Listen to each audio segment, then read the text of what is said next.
Hello বন্ধুরা, তোমরা সবাই কেমন আছো? আশা করি অনেক ভালো আছো, সুস্থ আছো। আমিও ভালো আছি। তা তোমাদের সঙ্গে আমি রথযাত্রা শেয়ার করব। আমাদের বাড়িতে এই বছর নতুন মানে আমার মেয়ের জন্য রথ নিয়ে এসেছি, নিয়ে আসবো আর কি। এই যে যাচ্ছি আমরা বাজারে, তা রথ কিনতেই যাচ্ছি ওর জন্য। ও এখন একটু বড় হয়ে গেছে বলে তাই বলছি যে তাহলে এই বছর ওর জন্য তাহলে রথটা নিয়ে আসবো বলে ছোট রথগুলো আমরা কিনতে যাচ্ছি, আর বাড়িতে পুজো হবে। তাই জন্য বিকেলবেলা আগের দিন আমরা শনিবার দিন বেরিয়ে পড়েছি বাজারে যাব। তা বাজারে যাব বলে বেরিয়ে রাস্তায় বসে আছি গাড়ির জন্য। গাড়ির আর দেখা নেই, তাও অনেক কষ্টেই একটা গাড়ি আসছে। আমাদের এখানে এই অটোগুলোই তো চলে, তাই আমরা এই অটোগুলোতে করেই যাব। আমার মেয়ে বসে আছে। আমরা যাচ্ছি বাজারে, রথ কিনবো, ঠাকুর কিনবো, তারপরে ঠাকুরের সব মিষ্টি, তারপরে এটা ওটা যেটা লাগে সেটা কিনবো। তা ফাইনালি বাজারে চলে এসেছি। এসে এই রথ দোকানে আমরা চলে এসেছি। তা আমার বর এই যে দাঁড়িয়ে আছে, ও দেখছে কোন রথটা ভালো, ঠাকুর কোনটা ভালো। আগে একটা ঠাকুর দেখেছি, ঠাকুরটা খুবই পছন্দ হয়েছিল, কিন্তু দামটা খুব বেশি বলে তাই অন্য একটা দোকানে এসেই ঠাকুর দেখছি। তবে এই ঠাকুরগুলো আমার ঠিক পছন্দ হচ্ছে না। দুটো ঠাকুর দেখাচ্ছে, আমার মনে হচ্ছে আগের ঠাকুরগুলোই ভালো লাগছিল আর কি। কাঠের ঠাকুর ওটা ছিল, আমি বলছি ওটাই খুব ভালো লাগছিল দেখতে। আর এগুলো তো মাটির ঠাকুর, ছোটো। তারপরে যাই হোক, ফাইনালি আমাদের রথ ঠাকুর দুটোই কেনা হয়ে গেছিলো। তারপর জুতোর দোকানে ঢুকেছি যে আমার মেয়ের জন্য একটা জুতো কিনবো। জুতোগুলো সব ছোট হয়ে গেছে। তো অনেক কষ্টে তিনটে দোকান ঘুরে ঘুরে ফাইনালি একটা দোকানে এসে ও জুতো এই যে একটা পছন্দ হয়েছে, পায়ে ধরেছে। তারপরের দিন আমরা মানে শনিবার দিন রাত্রিবেলার পরে রবিবার দিন ভোরে আমাদের এই যে জোগাড় শুরু হয়ে গেছে ঠাকুরের। আমাদের বাড়িতে পুজো হবে। এই ঠাকুরগুলো ফাইনালি আমরা কিনেছি তিনটে। আর রথটা এই যে আমাদের ফুল দিয়ে কমপ্লিট সাজানো আর কি, রাত্রিবেলা সাজিয়ে রেখেছিলাম। তার সকালবেলা বামুন ঠাকুর আসবে 9টার সময় বলেছে, তাই জন্য আমি অনেক ভোরবেলা উঠেছিলাম, 4টের সময় উঠে সব কিছু জোগাড় করে, এখনও জোগাড় হয়নি, এই সব ভোগ টোগগুলো রান্না করেছিলাম। এই জগন্নাথের খিচুড়ি, তারপরে 5 রকমের ভাজা ছিল ওখানে। এখানে ফল, এখানে জগন্নাথের নাড়ু, তারপর লুচি, সুজি, ফল, খাজা, তারপরে বোঁদে, তারপরে তোমার এখানে নাড়ু, তারপর লুচি, আমাদের যারা ঠাকুরের ভোগ দেওয়া হবে সেইগুলো। এগুলো আমি সব ঘরে একটু একটু করে সব কেটে কুটে সব রাখছিলাম। ওখানে 5 রকম ভাজার মধ্যে আলু ভাজা, বেগুন ভাজা, কুমড়ো ভাজা, শাক ভাজা, আরও বিভিন্ন রকমের ভাজা ছিল, খিচুড়ি।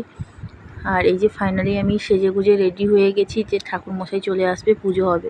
এই যে ঠাকুরমশাই চলে এসেছে, তাই উনি সব বসে গেছে জোগাড় করতে, মানে ভোগটা দেবে, মালসাটার মধ্যে সাজিয়ে নিচ্ছিল। চিড়ে ভোগ যেহেতু হবে, চিড়ে ভোগের যে অনেক নিয়ম আছে, সাজিয়ে নিচ্ছিল।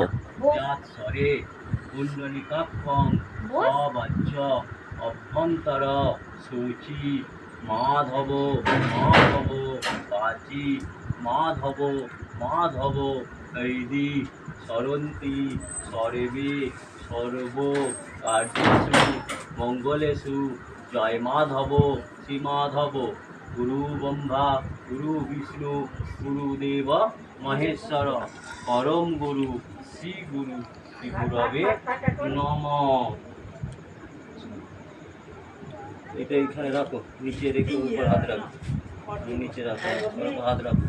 রস্য আসন মন্ত্রস্য মেরুপিষ্ট ঋষি সুতলং ছন্দ কূর্ম দেবতা আসন ভীষণ বিনিয়োগ মৃত্যুঞ্জয়া ধীতা লোকা দেবিতং বিষ্ণুনা ধীতা পঞ্চধারায় মাং নিত্যং পবিত্রং অরুচাসন।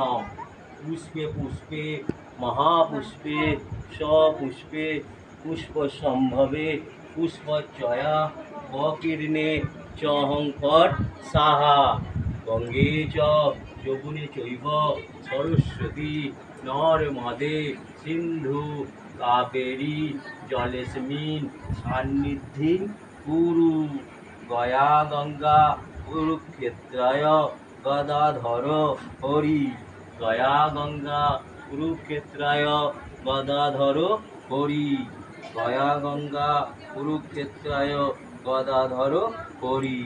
বাঁদিক হাত রেখে বলো বামে গুরুভ্য নম, পরম গুরুভ্য নম, পরাপর গুরুভ্য নম, পরমেষ্টি গুরু। ডান দিকে গাঙ্গনসায় নম, পশ্চাতে ক্ষেত্রপালায় নম, উপরে বম্ভন দেবায় নম, নিচে অনন্তায় নম, সন্মুখে শ্রী চৈতন্য মহাপ্রভু, বৃন্দবাসিনী দেবী নমস্তুতে।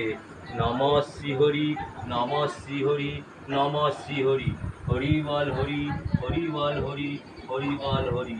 করুণা সিন্ধু দীনবন্ধু জগৎপতে গোপীশ রাধাকান্ত গোপীকান্ত। তো ফাইনালি আমাদের পুজো শেষ হয়ে গেছিলো, এবার বাচ্চা বাটিগুলো খেতে বসে গেছিলো। আর আমাদের মেনুতে ছিল লুচি, ছোলার ডাল, লুচি, ছোলার ডাল, পটল আলুর তরকারি, খিচুড়ি, ভাজা, পটল ভাজা, তারপর ঠাকুরের ভোগ। এইগুলো ছিল আমাদের মেনু দুপুরবেলা। তা বাচ্চাগুলো সব খেতে এসেছিলো, আরও অনেক নিমন্ত্রণ করা হয়েছিল, তারাও সব এসেছিলো। তারপর বিকেল হয়ে গেছিলো, যে রথটাকে আমরা বের করে ফেলেছি, যে রথটা টানা হবে বলে। আমার মেয়েও সাজুগুজু করে যে বেরিয়ে পড়েছে রথ টানবে বলে, তার আশায় নিয়ে চলে গেছি। সবাই যে প্রণাম করছে ঠাকুরকে, ঠাকুর দেখছে, তারপর ঠাকুরকে নিয়ে যাবে জগন্নাথকে, রথ টানবে সবাই। তারপরে একে একে সবাই প্রণাম টনাম করার পর রাস্তাটা কাদা বলে একটু সামনের দিকে এগিয়ে নিয়ে এখানে সব দাঁড়িয়ে আছে। এটা আমার মেয়ে, এটা আমার একটা ভাসুরের ছেলে।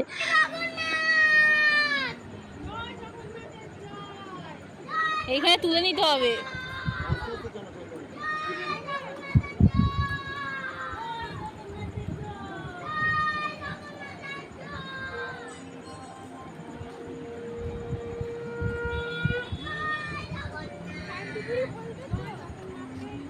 ও বলবে, ও বলবে না।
তারপরে আমরা সব কিছু ঘুরিয়ে টুরিয়ে নিয়ে রথ নিয়ে চলে এসেছি। তারপরে আমাদের বাড়ির সামনে দিয়ে একটা বড় রথ যাচ্ছে। আর সবাইকে জানাই শুভ রথযাত্রা, প্রীতি, শুভেচ্ছা, ভালোবাসা। সবাই ভালো থাকো, সুস্থ থাকো, এই কামনাই করি। আর আমরা সবাই ভালো আছি। ভিডিওটা কেমন লাগলো অবশ্যই জানাবে। শুভরাত্রি।